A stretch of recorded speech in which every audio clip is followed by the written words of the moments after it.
You're listening to DNA ID.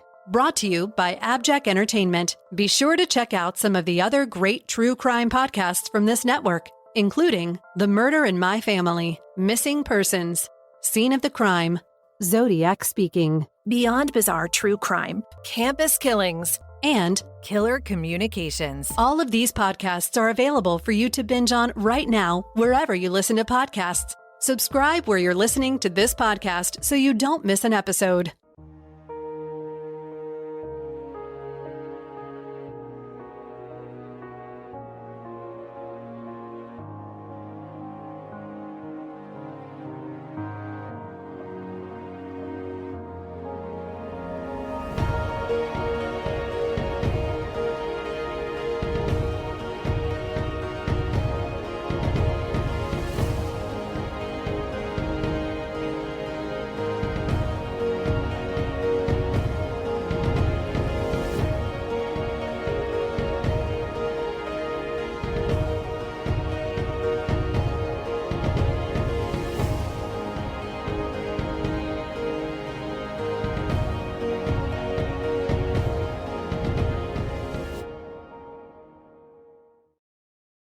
Episode 12, Helene Pruszynski. It was 1980. 21-year-old college student Helene Pruszynski had left her native Massachusetts during her senior year at Wheaton College and had traveled with her friend Kitsy Snow to Denver, Colorado, where the two girls had internships lined up. They were staying with Helene's aunt and uncle, the Blicks, at 4644 South Pennsylvania Street in Englewood. Helene was interning at KHOW Radio in downtown Denver. She started her internship on New Year's Day. This was the perfect job for her, as she aspired to be a journalist, and at the news radio station she would get some real-life experience in the profession she aspired to. On Wednesday, January 16th, at the end of the workday, Helene left work as usual and boarded the RTD bus that would take her back to Englewood. But she never returned to her aunt's home. Worried at first and then panicked, the Blicks drove around the neighborhood, checking local restaurants and the bus stops. They knew deep down that Helene would not have gone anywhere without telling them. Finally, distraught, Wanda Blicks called the Englewood police after 10 p.m. Officer Richard Wellborn came to the house, and the Blicks told him that Helene was missing. They stressed that she was extremely punctual and reliable, did not date, and would never have accepted a ride from a stranger. The missing persons report was officially filed at 10:30 p.m. It described Helene, 5 foot 1 inch tall, 115 pounds, cropped brown hair, and blue eyes. Helene had last been seen wearing a navy blue 3/4 length coat, beige corduroy trousers, brown suede Bass shoes with red soles, size 6, a white turtleneck, and a dark wool sweater. She was carrying a brown leather purse with a shoulder strap. Helene's aunt and uncle and her friend Kitsy spent a very worried night wondering where Helene could be. Kitsy kept a journal that decades later she would read in court, recounting the increasing anxiety she felt for her missing friend as the hours ticked by. At 11 p.m. on January 16th, she wrote, quote, "This has been the longest and worst day of my life. I'm writing because I don't know what else to do. We waited for Helene to come home and waited." At 1 a.m. on what was now January 17th, she wrote, quote, "Still nothing. Will this night ever end?" And at 3 a.m., "We are trying to decide when to call her mom and dad. We know something is very wrong. I think we should call them. If it was my daughter, I'd want to know." The next day would not bring good news. Before Englewood police could really even begin to investigate, the Douglas County Sheriff's Office got a 911 call on the morning of Thursday, January 17th. A woman named Bernice Buttram had been driving past a rancher's field in rural Douglas County south of Denver. This is now the Highlands Ranch area. One of Bernice's 3 kids saw what looked like someone lying in the field. The body lay about 250 feet off the roadway. Mrs. Buttram stopped a county road grader operator down the road named Leonard Tabor. Tabor walked closer to the object in the field, getting within about 10 feet, and confirmed that it was an apparently lifeless person lying on the frozen, flat ground which still had residual snow on its outermost edges. Tabor called the sheriff's office at 9:18 a.m. Deputies James Kimball, Dale Rowe, and Asa Ratliff responded to the scene. The field was located on Daniels Park Road, 1.6 miles south of County Line Road. This is about 9 miles from the Blix home in Englewood. Once deputies confirmed that it was indeed a dead body, they called in the Colorado Bureau of Investigation, or CBI, and agents closed off the scene. CBI agent Gerald Tesh filed a report about the state of the body and what he observed.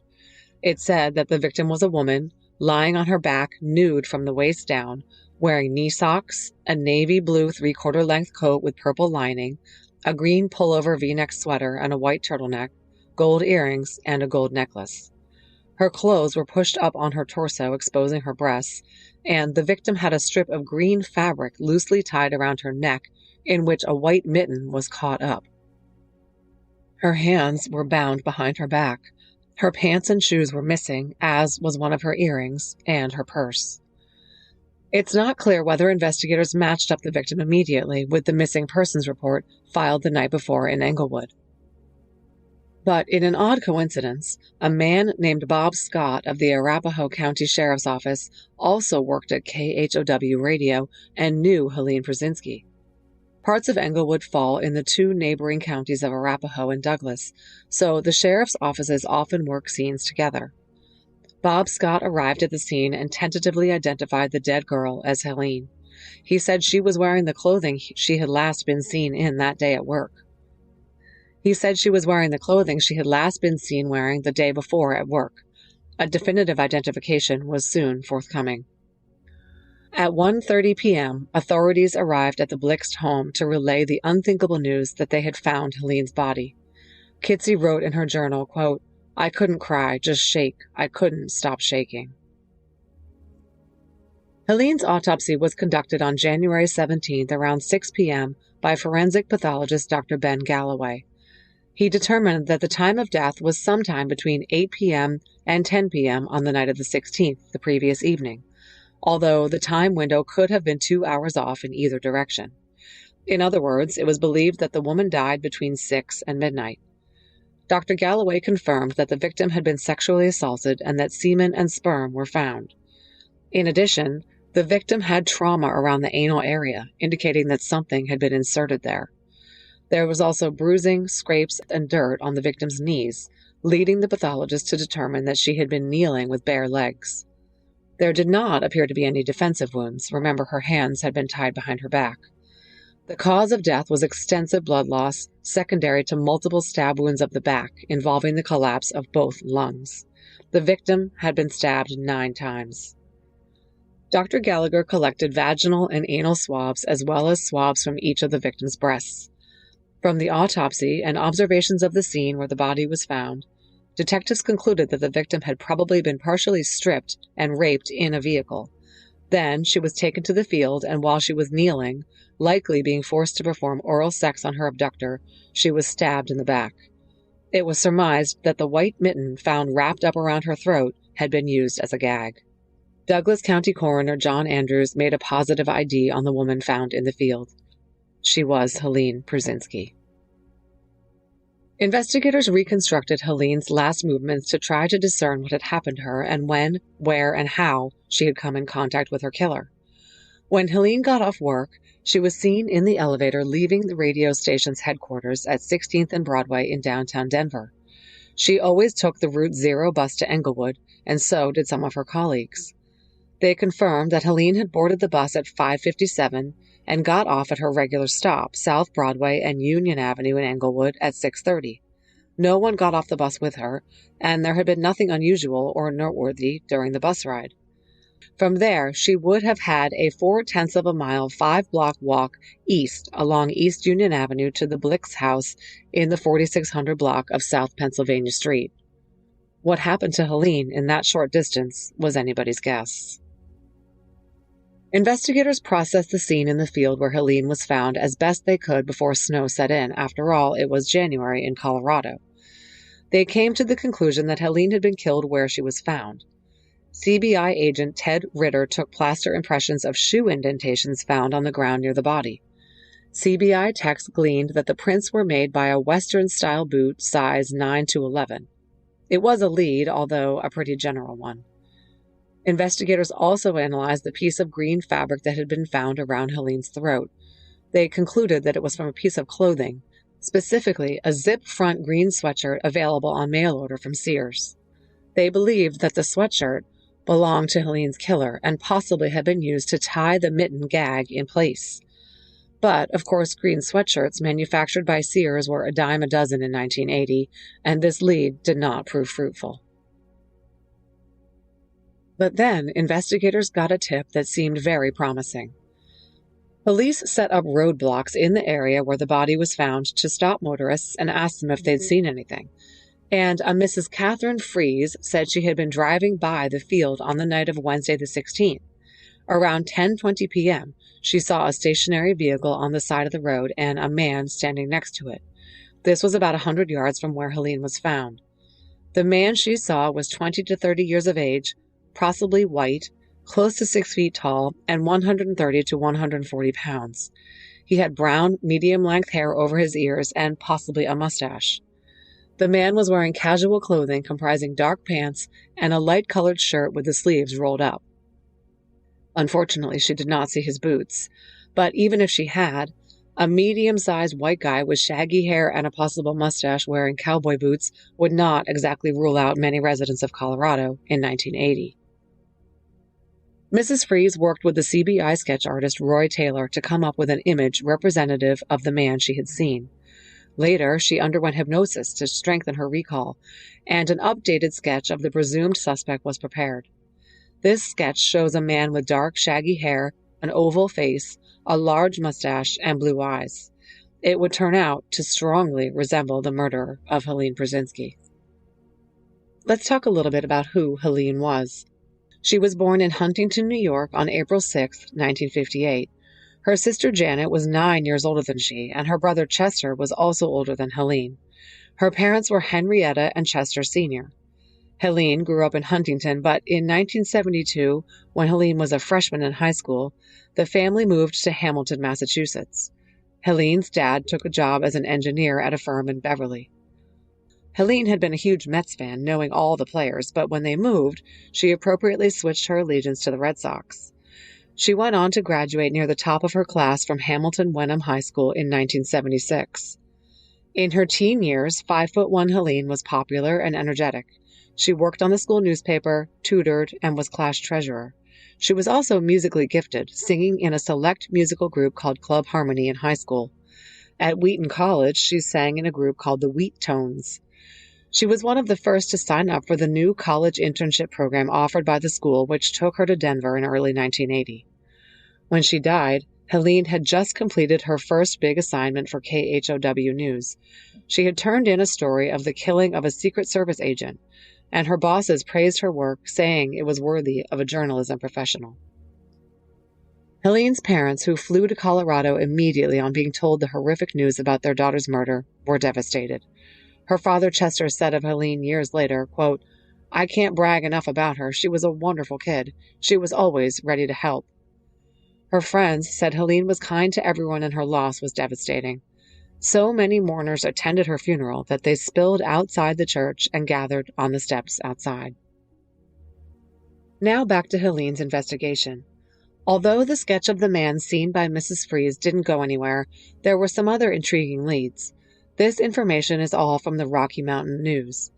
CBI agent in charge Bob Brown told the paper that he believed Helene was abducted after she got off the Zero bus at Union Avenue and South Broadway in Englewood.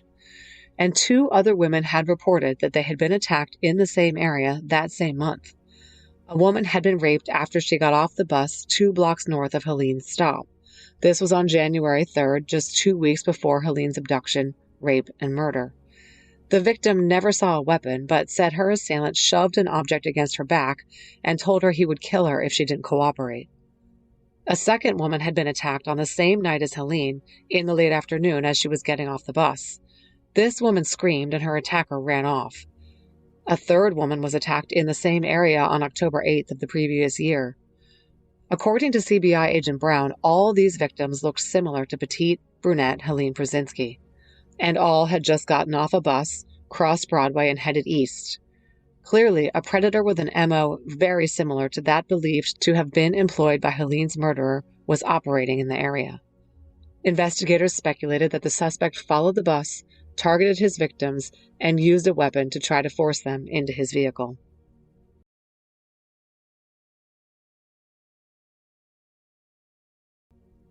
Some of the victims were able to give a general description of the man who had attacked them. He was white, 20 to 25 years old, with light brown or blonde hair, a prominent pointed nose, and a mustache. He was wearing cowboy boots and possibly driving a yellow older model Firebird, Trans Am, or Mustang. This was a car that had been spotted in an earlier abduction attempt. The car had damage to a driver's side panel and a possible plate number SF1037. Despite this fairly specific information, law enforcement efforts to find the attacker went nowhere. There were 2 other Denver area unsolved cases that also bore enough similarities to Helene's murder that investigators considered them possibly connected. One of these was the March 1968 murder of Englewood High senior Connie Paris, who had been strangled after last being seen taking a public bus down Broadway to East Girard Avenue. She was found nude and battered 3.5 miles away in Fort Logan National Cemetery. The second was the 1970 murder of 15-year-old Marilee Burt, who had last been seen walking home after cheering at a basketball game at Goddard Junior High in Littleton. She, too, had been raped and strangled. Both Connie's and Marilee's cases remain unsolved to this day. And listeners can see why investigators would consider it a strong possibility that these 3 cases were linked. In particular, Connie's case bears marked similarities to Helene's, with both young women last being seen getting off a public bus in Englewood. But since these 2 previous cases were unsolved, they did not prove to be of any help in solving Helene's either. Her case went cold quickly, and by the end of 1980, detectives were out of leads. Then a pair of serial killers came into the picture. In 1983, Henry Lee Lucas and Otis Toole were captured after a killing spree. The 2 separately confessed to murdering more than 200 women, and one of these was Helene Pruszynski. Colorado detectives flew to Texas to interview Henry Lee Lucas, and he made a lot of noises that sounded like he knew what he was talking about. He said he and Toole grabbed Helene and drove her way out into the country and shot her in the back of the head. Of course, Helene had not been shot, and investigators were able to show that Lucas and Toole had not been in Colorado at all when Helene was killed. They were not her killers. And the notorious pair went on to have many of their confessions discredited as false. An affidavit filed in Helene's case says that Toole and Lucas were eventually eliminated as suspects through DNA analysis. Detectives were at such a loss they even tracked Ted Bundy's whereabouts to see if perhaps he could have killed Helene. But he was in prison in Florida when she was killed. Another, as of yet unknown predator was responsible for her death. Then there was Kenyon Battles Tollerton, who in 1994 became the prime suspect in Helene's murder. Here's what happened. In 1993, a 14-year-old girl named Sissy Pamela Foster was found murdered in a field near Byers, Colorado. Police were able to locate her killer, this guy, Ken Tollerton. He had a record and had been convicted of murdering another young woman, also in Colorado, in 1980, the same year as Helene. I'm not going to get into the whole sordid and convoluted history of Ken Tollerton. He and his brother were adopted at a very young age by a loving couple, Bob and Sandra Tollerton of Alliance, Ohio. Ken grew up with everything he ever needed, loving parents and all the creature comforts, and he was blessed with a quick intellect and a mechanical and musical mind. Tollerton was ultra involved in extracurriculars in high school and was popular with the girls. He just turned bad for no known reason. In 1975, at age 19, he tried to kidnap a young woman, Janelle Shepard, from an Akron shopping mall at gunpoint.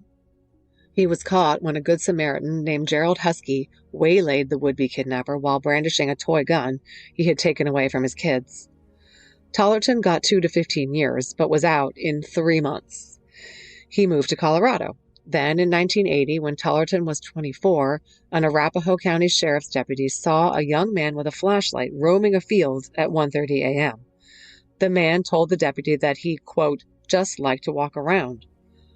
Upon investigating the area in the field after the young man left, the deputy found the body of Donna Waugh, age 22, an Englewood bartender and waitress who had last been seen 10 days earlier.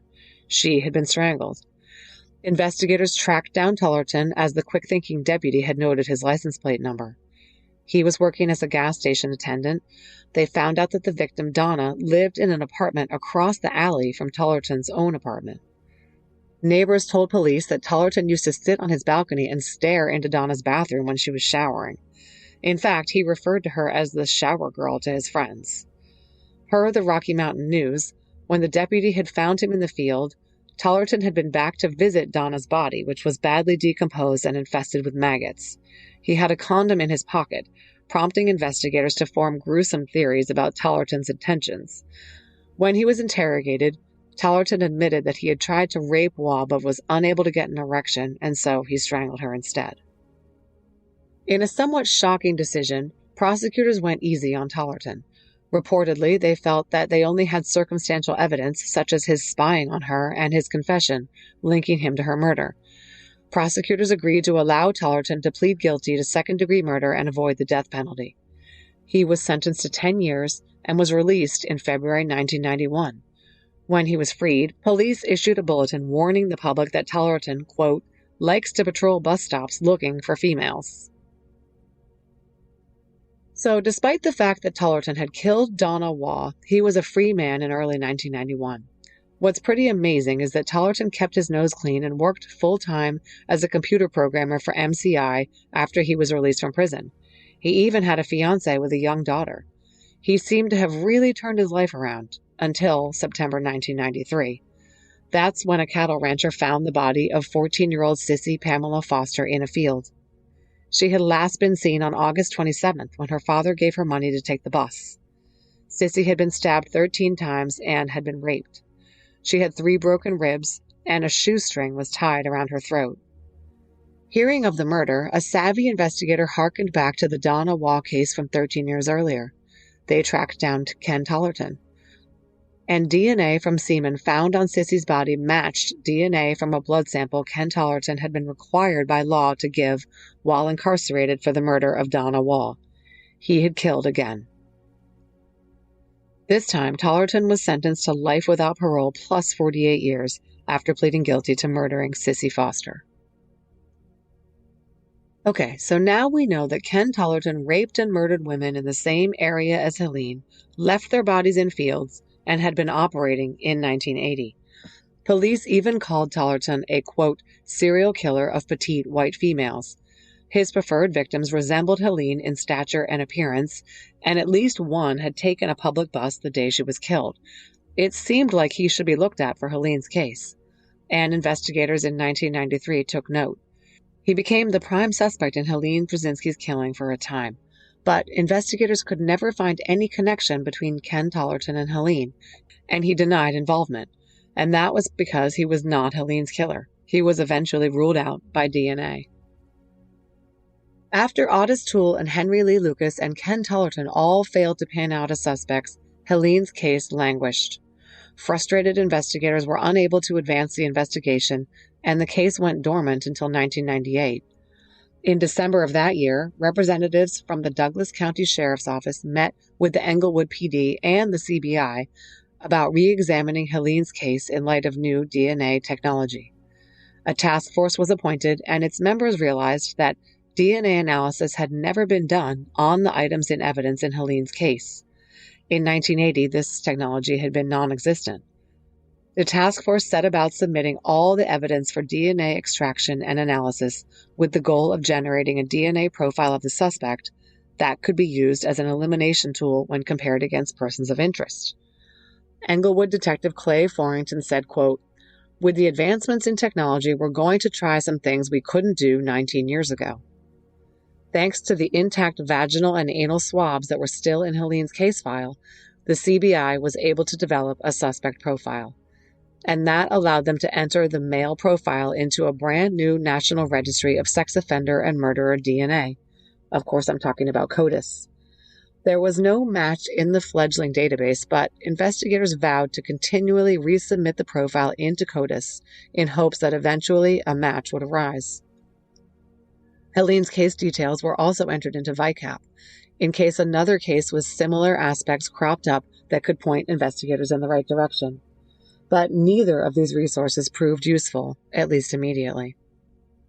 In 2005, 25 years after Helene's murder, investigators conducted further DNA analysis from the samples available in Helene's evidence file and generated a suspect profile consistent with the one in 1998. Bob Brown of the CBI, who had been on the case since the beginning, reopened the investigation and contacted the Douglas County Sheriff's Office, telling them that he wanted to look at the case again.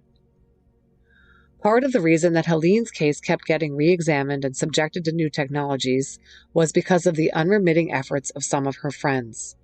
Her colleagues from the Club Harmony choir group at her high school refused to let the case rest. Helene's close friend Kimberly Obrensky, who sang with Helene and whose brother Jonathan had been Helene's prom date, said, quote, "We're all deeply troubled by the horrific way she died. There isn't a day we don't think about it. We just want to find this guy." Kimberly stayed in touch with the detectives and kept the pressure on the case. In 2005, for the 25th anniversary of her death, Kimberly and other Club Harmony alumni who knew Helene planned a memorial concert to raise money for a scholarship in her honor, the Helene Pruszynski Memorial Scholarship Fund at Hamilton Wenham High School. To this day, the scholarship is awarded to a Hamilton Wenham senior who has made a valuable contribution to a music or drama production. And in 2006, Kim and 3 other group members actually flew out to Colorado to meet with detectives on the case. In a pre-publicized event, the 4 reenacted Helene's final journey that fateful day in January 1980. At 5:00 p.m., they boarded the southbound Zero bus near the radio station's old studio and disembarked at the same stop Helene did. They then walked to the Blick's old home on South Pennsylvania Street. They also drove the logical routes it was thought Helene's killer could have driven to the field where she was found. The goal of this event was to keep the case in the spotlight and push for justice for Helene. All the local newscasts covered it, and it got a lot of publicity. Agent in charge Bob Brown of the CBI said, quote, "After all these years, 26 years, they're keeping this alive." But still, the admirable efforts of Helene's loyal friends led to no tangible progress. In a tragic turn of events, Helene's parents, Chester and Henrietta, both died in 2012. They had long since moved to Florida. Henrietta was 89 when she passed in July. As so often happens in these marriages spanning decades, the remaining spouse struggles without their life partner. Chester passed away in September 2012 at age 94. In an earlier interview, he said, quote, "I swore I was going to live until I got an answer." Sadly, Chester was unable to fulfill this promise. Henrietta and Chester Sr.'s son, Helene's brother Chester Jr., had died in 2009. Helene's only first-degree relative remaining alive was her sister Janet Pruszynski Johnson. Okay, let's get to the good stuff. In 2013, Sheriff Spurlock created a cold case review panel comprising detectives and members of the community who had special expertise, such as attorneys. They reviewed the case file and worked to obtain DNA samples for some of the names on the person of interest list in the file, in some cases contacting jurisdictions as far away as California to retrieve blood cards. It was painstaking and tedious work, and again, it proved fruitless. In 2017, having exhausted all investigative avenues, Detective Jason Serbo contacted Parabon Nanolabs and tasked the company with conducting forensic genealogy using the suspect's DNA profile that had been obtained by the CBI. Profiles had been developed in 1998, 2005, and 2010 using ever-increasingly sophisticated technology. But the samples the CBI had used to obtain these profiles, which were consistent with one another, did not provide a suitable amount of suspect DNA to conduct forensic genealogy. However, a new sample cut from Helene's navy blue coat that proved to have semen on it provided sufficient amounts. A new detailed unknown male profile was developed that was consistent with the earlier profiles. Then this profile was sent to Parabon for DNA sequencing and was uploaded to GEDmatch to start the forensic genealogy process. However, the genealogical research was eventually handed over to United Data Connect, who worked in conjunction with Detective Shannon Jensen to complete the process. Per the arrest affidavit, quote, "The GEDmatch upload did not generate a perfect match to a suspect. However, several potential distant relatives were identified based on the number of centimorgans in common with the suspect."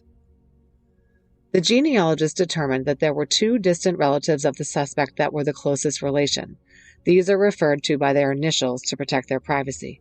Someone named KVL shared 239 centimorgans with the suspect, and someone else named ND shared 211.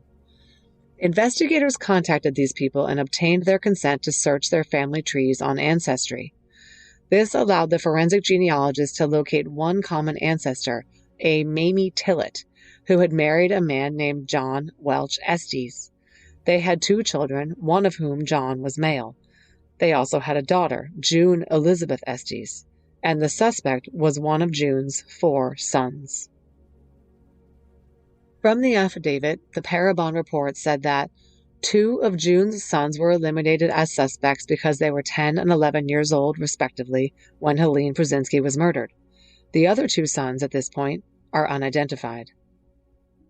Parabon's report included something that would prove to be a red herring. A June Estes had given birth to a son whom she had given up for adoption. This son was referenced by his birth name and initial W, White, but his adopted name was changed to a different one. I'm not going to provide his name or even his initials. Instead, I will refer to him as X. X was an intriguing lead because he had lived in Colorado when Helene was killed and was a young man of college age at that time. So now, detectives had the name of a suspect who was their possible killer, and circumstances put him in the right place at the right time. In March of 2019, 8 investigators from the DCSO went to Arizona, where X was living, and started surveilling him. Their goal was to grab an item he discarded that could be tested for DNA. On March 9th, X threw a water bottle into a trash can. Detective Shannon Jensen observed this and took it out and bagged it. The sheriff's office personnel all returned to Colorado and handed the water bottle over to the CBI lab for analysis. By March 22nd, they had word. X was not the killer of Helene Pruszynski. He was either not June Estes' biological child, or June Estes was not related to the suspect at all. Given these disheartening results, the DCSO decided that in order to proceed, they needed more assistance from genealogists. The trip to Colorado and the stakeout of X had been costly and time-consuming. And although ruling X out was helpful, it was not, of course, the desired outcome.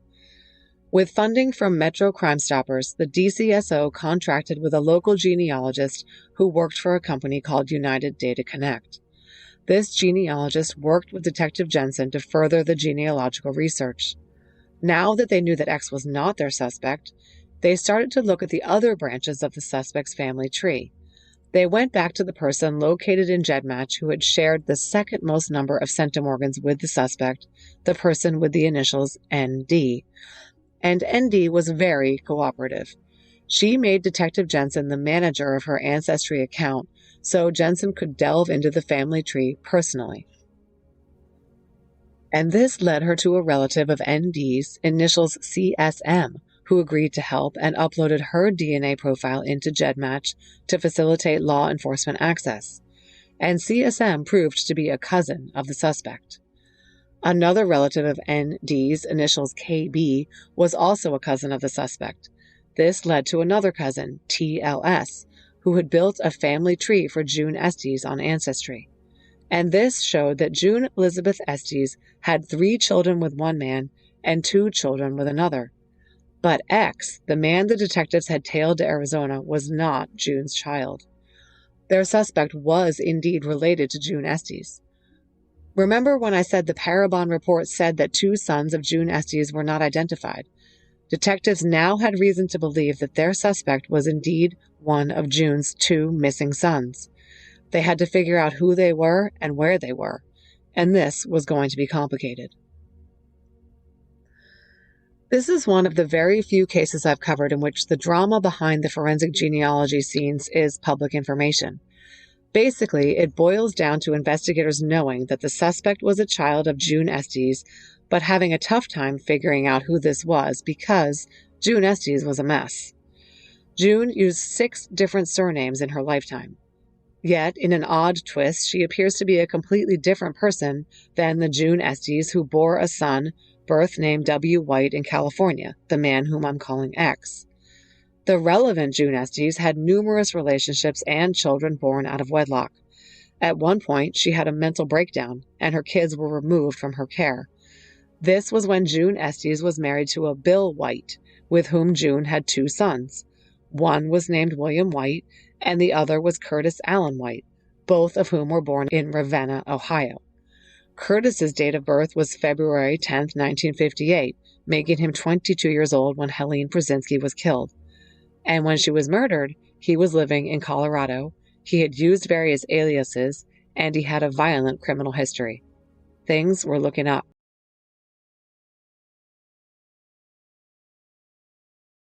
But don't forget, Curtis Allen White had a brother named William White, who, according to the genealogical research, could also have been our suspect. Detectives didn't have to look hard for him because he too had a record. In fact, he had a long criminal history involving deviant sexual behavior and had been labeled a sociopath personality. His most recent arrest was in California for soliciting sex with a minor, but he had records in Florida and Arkansas as well for things like burglary and other property crimes. His DNA had been in CODIS since 2010. And this was great news because since the DNA from Helene's case had been run through CODIS, investigators knew that their killer was not William White, because if he were, there would have been a match when they ran the DNA from Helene's killer. But perhaps his DNA could also tell investigators whether his brother Curtis was likely to be Helene's killer. Investigators obtained a DNA sample for William from the Ventura County Sheriff's Office in November of 2019. It proved that William White Jr. was not their killer, but that he was related to their killer through his paternal line. In other words, the killer was also a member of the White family. The only member of this family who fit the bill was Curtis. And here's what investigators learned about him. Curtis Allen White never knew his real mother, June Estes. When she had a nervous breakdown, his father took him and his brother William White, just toddlers at the time, and planned to give them up for adoption. But he ended up placing the brothers with his own brother, their uncle Fred, and his wife Leona. White considered Fred his real father. He was only 2 or 3 months old when he went to live with him. The boys were told by their father William that he didn't know for sure who White's father was, as his mother, quote, ran around. I'm hesitant to get into the whole sordid history of Curtis White's childhood. I don't want to portray him as a sympathetic figure or a victim. But I do think learning about his background helps to give an understanding into the forces that shaped him into the sadistic killer who stabbed Helene Pruszynski in the back as she knelt before him. Curtis and William lived with Fred and Leona in Utah after being abandoned by their parents. Then the family moved to Florida, whereupon after a short time, Fred and Leona swapped spouses with another couple.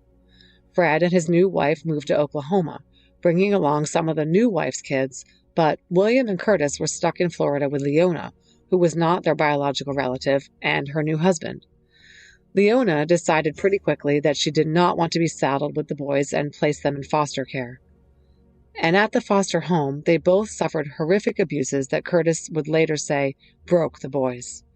They were both sexually assaulted by the older son of the foster parents. After 9 months of this, Fred returned and brought the boys to live with him, his second wife, and her children in Oklahoma. But Fred, a corrections officer, was extremely strict and enforced his will with violent beatings of both boys. Curtis later said that he was aware, even as an adolescent, that Fred was also sexually abusing his stepdaughter. Curtis could hear it going on in the nights. William ran away when he was 13, and Curtis never saw him after that. Curtis himself ran away constantly and got into trouble. Eventually, at 13, he stole a car and landed in a Christian home for wayward children in Arkansas. He got kicked out of there because he got caught with a girl in his room. After that, he was shuffled around among various foster homes. On April 30th, 1975, 17-year-old White, using the name Bobby Booker at the time, knocked on a woman's door and asked to use her phone. This was in Little Rock, Arkansas. He pulled a knife on the woman and raped her at knife point. He then made her drive him to the bus station. Once she dropped him off, the victim reported the rape and the cops nailed White, who was still at the bus station.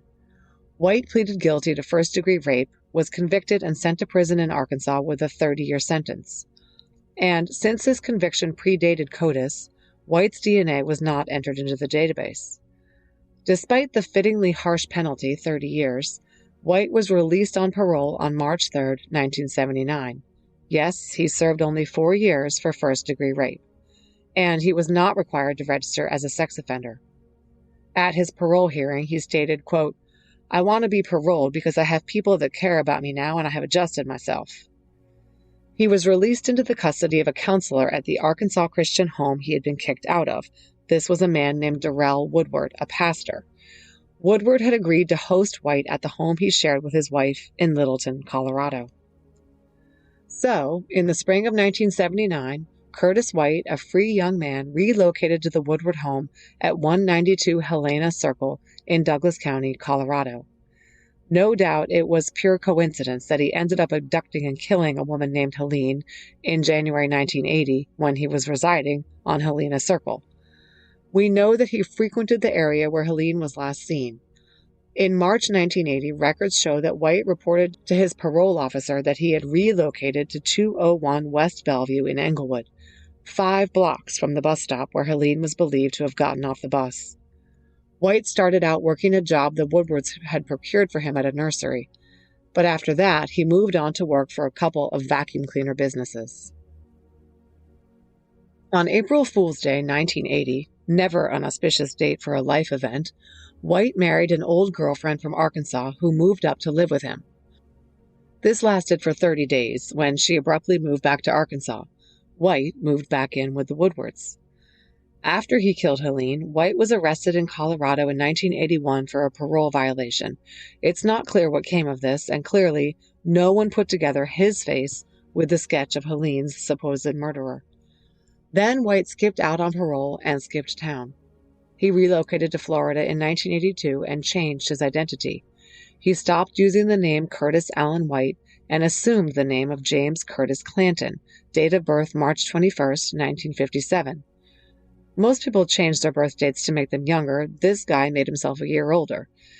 Anyway, he applied for and was issued a Social Security number under this new name in Florida in 1982. Curtis Allen White existed no more. The FBI case number for White Clanton and fingerprints on file show that he is the same person. But from now on, I'm going to refer to White as Clanton because all of the media stories about him use that name. So what was James Curtis Clanton up to in Florida all these years? He applied for a marriage license to marry a woman named Dorothy in Cocoa, Florida in 1985. He applied for a license to marry a woman named Nikki in Cocoa in 1998. All in all, he had at least 3 and possibly 4 wives. And he continued his assaults on women. He was arrested in Florida for domestic violence battery in 1998 and domestic violence assault in 2001. His booking photo from the 1998 incident bears a striking resemblance to the sketch of the suspect in Helene's case back in Colorado 18 years earlier. Blue eyes, oval face, big mustache, shaggy dark hair. And Clanton was 6'1", 158 pounds, with a size 10 shoe. Photos of him showed that he preferred cowboy boots. Now, detectives in 2019 had to prove what they were nearly certain was the case, that Curtis White, aka James Clanton, was the killer of Helene Pruszynski. Douglas County investigators got in touch with Florida authorities and learned the following. Clanton was living at 12002 Northeast 194th Place in Lake Butler, Florida. A truck registered to him was seen parked at that address. He was a gravel truck driver, mostly in-state. The DCSO sent 2 detectives, Tim Venot and Troy Crosswhite, down to Florida to stake out Clanton. They knew where he lived, where he worked, the vehicle he drove, and what he looked like, thanks to his driver's license photo. For 6 days, Venot and Crosswhite followed Clanton around. On day 2, the detectives watched Clanton buy a bottle of milk at a convenience store. Later that day, they followed him on a delivery stop in Green Cove Springs. At that stop, Clanton parked next to a dumpster. After Clanton drove off, the detectives peeked into the dumpster and saw a milk bottle right on top of the trash pile inside. Detective Vinot collected the milk bottle and sent it via FedEx back to Colorado. They continued to tail Clanton while they awaited results, and that's a good thing because the DNA on the milk bottle was not a match to the suspect DNA. The detectives had not actually seen Clanton throw the milk bottle into the dumpster because it was dark out, and they were working with limited visibility. It appears that it was just a coincidence that he was drinking milk and a milk container was found next to his parking spot. Detectives had more luck the second time around. On November 30th, Clanton went into a bar called the Full House Lounge in Lake Butler. This was at 11:45 in the morning. Detectives followed him inside. Clanton sat at the bar and drank several bottles of beer that he poured into a beer mug. After drinking for an hour, Clanton left, and the detectives observed the bartender collect the beer mug he had been using and put it under the bar without washing it. Working with the out-of-state detectives was Detective John Whitehead of the Union County Sheriff's Office, who knew the bar owner well. Detective Whitehead asked the bar owner to discreetly collect the used beer mug that was sitting under the bar. There were 2 other beer mugs there as well, and since detectives did not know which one Clanton had used, they had to collect all 3. They did all this surreptitiously so that Clanton would not be alerted by any bar patrons or staff later to what was going on. The bar owner slipped the mugs to Detective Whitehead out the bar's back door, and Detective Whitehead marched the mugs down the street and handed them off to Detective Vinot. The DCSO officers personally flew the mugs back to Colorado, where, within 3 days, the CBI lab tech had results. DNA on mug number 1 was a mixed sample, and neither was a match. DNA on mug number 2 was not a match. Mug number 3 contained 4 different DNA samples that all had to be tested, and one of the 4 was a match to Helene's killer. Got him. On December 11, 2019, 62-year-old James Clanton arrived home after work. He parked his large white truck with a shark depicted on its door in its usual spot. He got out and started walking toward the door of his trailer. At that point, Union County Sheriff's deputies approached him. Colorado authorities knew that the statute of limitations had expired on the rape charges in Helene's case. This meant that their case against Clanton was pretty much murder or nothing. Clanton could claim that he had dated Helene or that the evidence collection was faulty. There was room for reasonable doubt on such a serious charge. Recognizing that their decades-old case was a bit tenuous, detectives decided that the best strategy would be to try to get Clanton talking. So they came up with a plan. Instead of telling him why they were really there, they told him that his Social Security number had come up in a large identity theft case. They asked him if he would be willing to come down to the Union County Sheriff's Office and talk to them in the interview room. Clanton agreed, and at the sheriff's office, Colorado investigators were waiting to talk to him. But they did not identify themselves as such yet. In the interview footage, Clanton has a mustache, long stringy hair, a baseball hat, and is wearing a plaid shirt and jeans. He is paunchy and weathered-looking. Detectives asked him if he had ever lived or done business in Colorado. Clanton said that he had lived in that state many, many years earlier, specifically 1979 or 80, he said.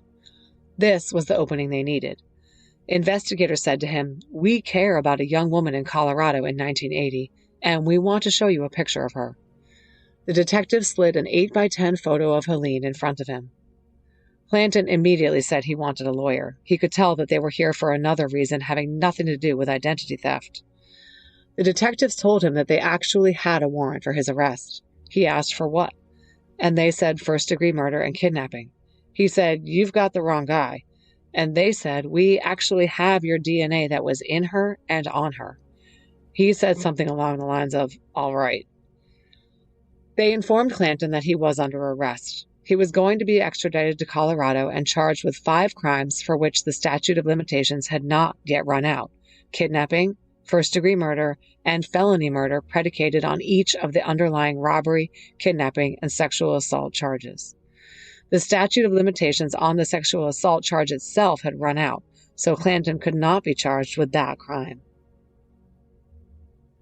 Detective Tommy Barella was to escort Clanton back to Colorado on a small private plane. Once he had Clanton in the car on the way to the airport for the flight to Colorado, Barella worked to gain Clanton's trust by chatting with him and acting like just a regular guy. Clanton started talking even though he knew that Barella was recording the conversation. He said he wasn't surprised when they asked about Helene. "I knew that was going to come up and get me one day," he said, "because I did it. I killed the girl they're accusing me of killing." Clanton said, quote, "You know, I got a conscience, and I watch serial killer movies and documentaries, and in my mind, I had actually took the step over to become a serial killer with Helene, and I couldn't because of who she was, and so I'm a serial killer of one." On the small plane en route to Colorado, Clanton agreed to answer some questions on camera. Detectives Barella and Attila Denny's filmed and recorded the exchange, which is available on YouTube. Where else? Clanton told detectives that he had been driving a green station wagon the day he abducted Helene. He was driving home from a meeting with his parole officer in downtown Denver toward the house he was living in. He saw Helene getting off the bus. He drove up to the next block, parked around the corner, and got out as she walked by. He put his arm firmly around her waist and showed her a hunting knife with a 6-inch blade in his hand. She agreed to go with him, cooperating in an attempt at self-preservation. He tied her hands behind her back and drove her to the field to rape her. Clanton described Helene as staying as friendly as she could and asking him not to hurt her. When they got to the field, Clanton told her to get on her knees, telling her she could walk home after he was done with her. He told her not to get up until he was gone. Then he stabbed her in the back and left. She did not see it coming. When the detective asked what made Helene the target, Clanton answered in one word: fate. Clanton said that after Helene, he never thought of killing anyone again. He credited his conscience and said that he could not stop thinking about her. He had recognized her as soon as he was shown her photo in the interview room. He knew her name was Helene. He said what he had done had been weighing on him a long time, 40 years this month or next. The detective told him it was next month, meaning January 2020. It's interesting that Clanton didn't remember exactly when he had killed Helene. He went on to talk a bit about his messed up childhood, how his mother didn't want him or his brother, he had been in foster homes and was a runaway, and how he had raised his own daughter the opposite of his own upbringing. But then the most intriguing part of his confession came out. Clanton told the detectives that he had started torturing animals at a young age. At age 8, he started capturing insects and putting them in red ant colonies, presumably to watch them be devoured alive. Next, it was amphibians, he said. Then he hung a cat in a tree and beat it to death with a tree limb. He said he didn't know where that rage came from, but it had always been with him. It was the basis of everything he had done throughout his life. After the flight, Sergeant Attila Denny's, who was also on the plane, told the Highlands Ranch Herald, quote, "There was a lot of remorse. He shed a lot of tears. He said he felt he had received many more years of freedom than he deserved." Clanton, he said Helene had not deserved what he had done to her. He was just thankful that he had had the opportunity to raise his daughter, who was now 32 years old. The day after the arrest, Douglas County Sheriff Tony Spurlock held a press conference. James Clanton was now sitting in the Douglas County Jail. Sheriff Spurlock said he had spoken with Helene's sister Janet that morning and told her that after almost exactly 40 years, they had the guy. It was kind of one of those bittersweet moments because this has been a long time, almost 40 years, Sheriff Spurlock said. He pointed out that Janet was Helene's only living immediate family member. All the others had passed away. So many people are gone and don't get to hear this, he said.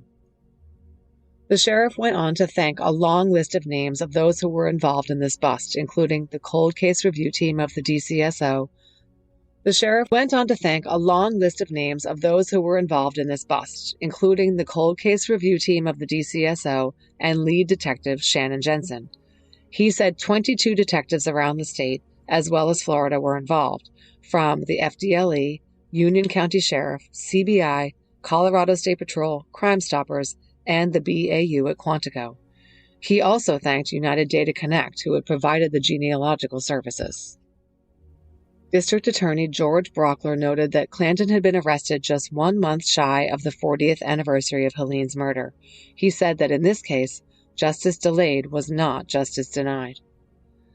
After the press conference, Janet said about finally getting that phone call from Sheriff Spurlock, quote, "I was overwhelmed with emotion, joy, sadness, relief. It's just been quite a roller coaster ride. I was always hopeful, but I just thought after 40 years, it's been a long time." As for Helene's old friends from her high school group who had never dropped their demand to see the case resolved, Kimberly Obrensky said, quote, "A lot of us are feeling happy but almost nauseous at the same time and physically shaking with a big pit in our stomachs. We've been working with Colorado for a good part of those 40 years, making sure that case never sat in a closet. They never let it go, and we're grateful for that." As authorities worked toward a trial, they dug into the history of James Clanton, born Curtis White. They interviewed many people who knew him in his later years. One man who was a family friend of Clanton's and knew him well said that Clanton was very guarded about his past, according to the Denver Post. This friend knew nothing of Clanton's 2 arrests for domestic violence in Florida, believing Clanton to be a committed family man. He knew that Clanton had been in prison in Arkansas, but Clanton told people it was because he had gotten into a fight over a woman, kicked a man in the chest, and accidentally killed him. He did not mention raping a woman at knife point, much less murdering another in a field. This friend said he never knew Clanton to be violent, and he led a quiet, simple life. Nobody knew, the friend said. Nobody had a clue. Detective Jensen had the opportunity to speak with Clanton about a month after his arrest. She said that although she was initially apprehensive to be in the room with him, his demeanor was calm. He had already confessed to killing Helene, and they didn't talk about the case as much as about Clanton's personal life and childhood, which I've already recounted. Clanton told Detective Jensen that he had no memories of his mother, hadn't seen his brother since he was a young teen, and that he had a lot of anger toward women throughout his life. In fact, Detective Jensen showed Clanton the only picture of his mother he could ever recall seeing. Clanton also told her something interesting. He kept Helene Pruszynski's purse and squirreled it away in the attic of the home he was staying in at the time of her murder, the one on Helena's Circle. Detective Jensen returned to that house and searched the attic. Although the house had only turned over in ownership a handful of times, the purse was long gone. Clanton could not recall what he had done with the other items, Helene's pants and shoes, and the knife he had used. After all, it was 40 years ago. He thought he might have thrown the knife in a field, but he couldn't be sure. It wasn't even his knife. He had found it in the garage of the family he was living with, the Woodwards. He had it in his car on the day he saw Helene, and he decided to use it. As for whether James Clanton could have been responsible for other crimes in his past, no one is ruling that out. As I discussed earlier in the episode, there were attacks on women getting off buses in Englewood in late 1979 and early 1980, including one rape. These could certainly have been him. Specifically, listeners will recall that in January 1980, one woman suffered an attempted rape just a few minutes before Helene, and one woman was a rape victim. Both women described their attacker as wearing jeans, cowboy boots, and a green hooded sweatshirt.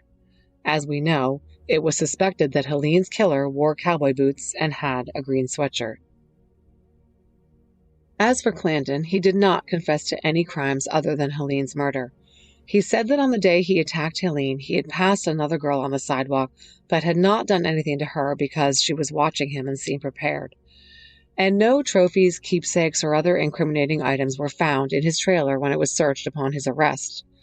But the description of the rapist who attacked women in Englewood certainly fit Clanton at the time. District Attorney George Brockler said he was planning on investigating whether Clanton could be tied to these rape and attempted rape cases from 1980. Sheriff Spurlock echoed this sentiment, saying that the DCSO was working with the Englewood PD to try to answer this question. And there are other unsolved murders in the area from around the same time. Clanton denied killing anyone else, but of course it's hard to take a murderer at his word. On February 21, 2020, James Clanton, his hair now cut short and wearing an orange jumpsuit and eyeglasses, appeared in court in Douglas County for a preliminary hearing. The court was surprised when it was announced that instead of proceeding with the hearing, the parties would enter into a plea agreement instead. Clanton pleaded guilty to the first-degree murder of Helene Pruszynski. He would receive a mandatory sentence of life in prison with a chance of parole after 20 years. Since he was in his 60s, his ever being paroled would be extremely unlikely. D.A. Brockler said, quote, The resolution of a horrible sexual assault and murder in a desolate part of our country 4 decades ago ended within 15 minutes inside a courtroom this morning. Clanton was to be sentenced on April 10, 2020. Janet Pruszynski Johnson, Helene's sister, plans to attend to give a victim impact statement in person. She said, quote, "I will be going out to Colorado, as difficult as it will be, so that I have closure for myself and my family. I have no desire to hear a word that man speaks. It won't be about him, but it will be about my sister and what a wonderful person she was." Unfortunately, this sentencing did not happen as planned because of the COVID pandemic. Clanton's sentencing was delayed and ultimately was conducted via a remote proceeding on July 1st.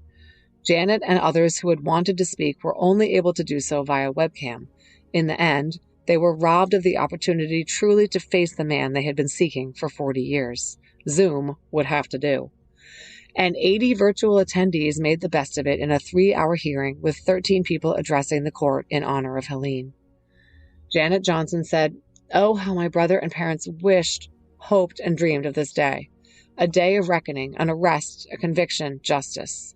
I will try my best to speak for all of us. I cannot find the words to accurately express the pain, the anguish, heartache, and deep sadness my family felt that day.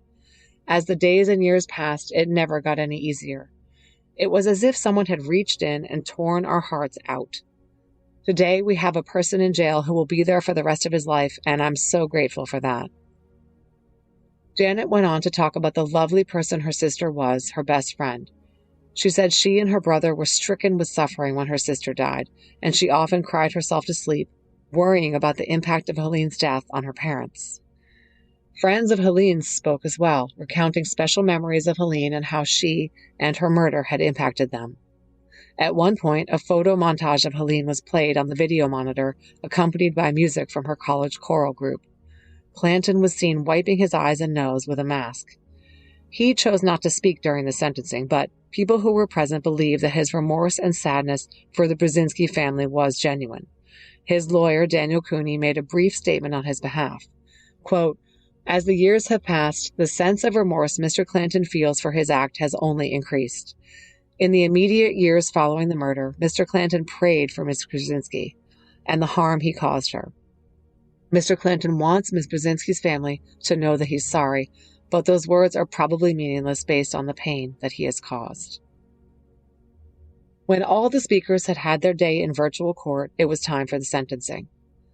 Douglas County District Court Judge Teresa Slade made a few remarks before handing down the sentence. She said, quote, "There is absolutely no way you can understand or comprehend the pain that has been expressed today, but I do believe that you are sincere in your regret." She went on, quote, "There was a poem that Helene wrote that was read by one of her friends, and it said, 'Let us live today with every hopeful promise of tomorrow.' And Mr. Clanton, you get to keep having that. How you face that is up to you." Judge Slade then sentenced James Clanton to life in prison with a possibility of parole after 20 years. Colorado law in 2020 called for a mandatory sentence of life without parole for first-degree murder. But Clanton was sentenced according to the law in effect at the time of the crime, 1980. The right to apply for parole after 20 years is a legal technicality. No one anticipates that Clanton will ever be released. After 40 years, Helene Pruszynski's case is finally closed thanks to forensic genealogy. And if you are one of the bad guys, they're coming for you. Many thanks to Detective Shannon Jensen of the Douglas County Sheriff's Office Cold Case Unit for speaking with me about this case. Thanks for listening to this episode of DNA ID. Before you leave, please let me tell you about some important things related to the show.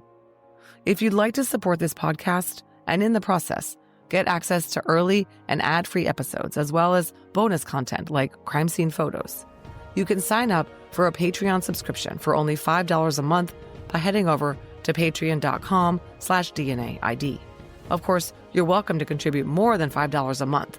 We rely on Patreon funds to pay for the original source materials I use to research each episode. If Patreon isn't your thing, you can also show your support with an AbJack Insider subscription through Apple Podcasts. It costs just $4.99 a month or $49.99 a year. Your AbJack Insider subscription will give you the same benefits for not only DNA ID, but for all of the shows on the AbJack network, like Killer Communications and Campus Killings. Head over to Apple Podcasts and find the DNA ID page or look for the AbJack network to get started. If you're on social media, we'd love to interact with you there.